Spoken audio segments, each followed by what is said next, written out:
warahmatullahi wabarakatuh.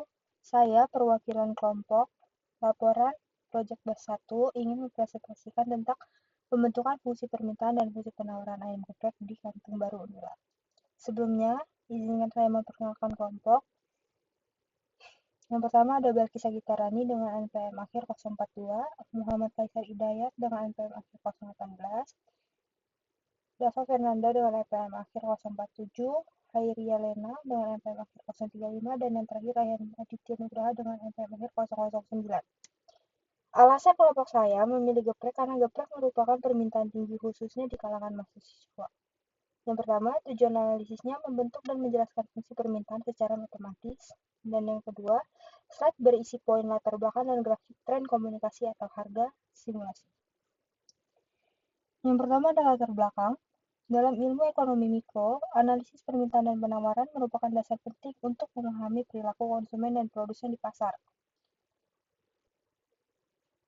Permintaan menggambarkan hubungan antara jumlah barang yang ingin dibeli konsumen dengan berbagai faktor yang mempengaruhinya, terutama harga.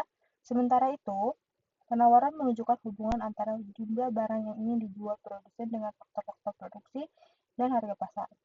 Di wilayah Kampung Baru, ayam geprek menjadi pilihan makanan favorit karena harganya relatif terjangkau, rasa yang sesuai dengan selera konsumen, serta kemudahan dan memperoleh produk tersebut. Tingginya persaingan antar penjual ayam geprek juga menyebabkan dinamika permintaan dan penawaran menjadi menarik untuk dianalisis secara ekonomi. Selanjutnya, rumusan masalahnya ada 4, yaitu yang pertama, faktor apa yang mempengaruhi permintaan ayam geprek di Kampung Baru. Yang kedua, bagaimana bentuk fungsi permintaan ayam geprek di Kampung Baru. Yang ketiga, faktor apa yang mempengaruhi penawaran ayam geprek di Kampung Baru. Dan yang terakhir adalah bagaimana bentuk fungsi penawaran ayam geprek di Kampung Baru. Tujuan penelitian kelompok saya yaitu mengidentifikasi faktor permintaan ayam geprek, menyusun fungsi permintaan secara matematis, mengidentifikasi faktor penawaran ayam geprek, dan yang terakhir menyusun fungsi penawaran secara sistematis. Fase permintaan dan penawaran. Fase permintaan adalah jumlah barang yang ingin dan mampu dibeli konsumen, hubungan antara harga jumlah yang diminta negatif. Yang kedua, penawaran, jumlah barang yang ingin dan mampu dijual produsen, dan juga hubungan harga jumlah ditawarkan positif. Selanjutnya, faktor yang mempengaruhi permintaan dan penawaran.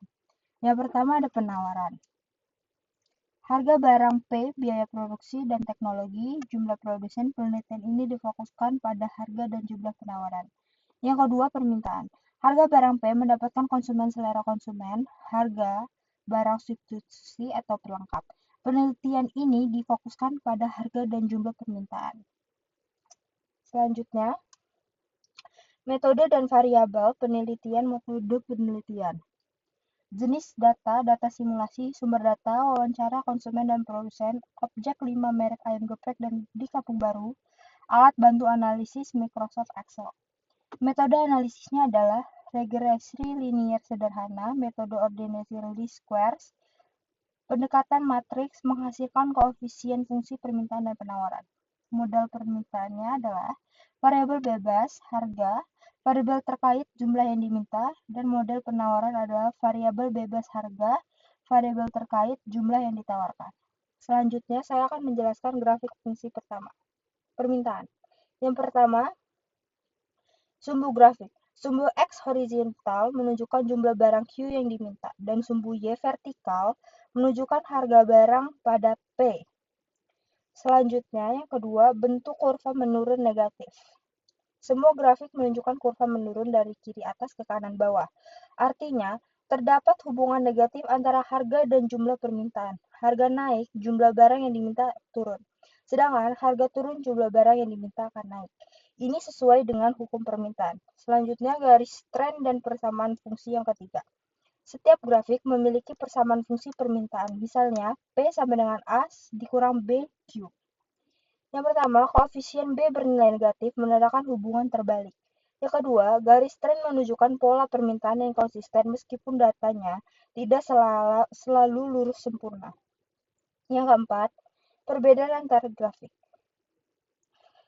Perbedaan kemiringan dan posisi kurva antara grafik disebabkan oleh, yang pertama, selera konsumen yang berbeda, tingkat pendapatan konsumen, harga barang substitusi atau pelengkap, dan juga yang terakhir jumlah konsumen di pasar.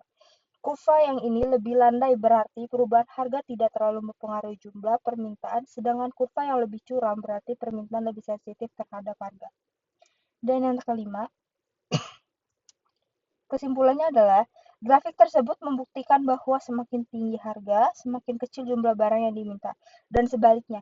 Ini adalah ciri utama kurva permintaan dalam teori mikro. Selanjutnya, grafik fungsi penawaran. Yang pertama, sumbu X horizontal menunjukkan jumlah barang Q yang ditawarkan, sedangkan sumbu Y yaitu vertikal menunjukkan harga P pada barang. Yang ketiga, bentuk grafik menanjak ke atas positif.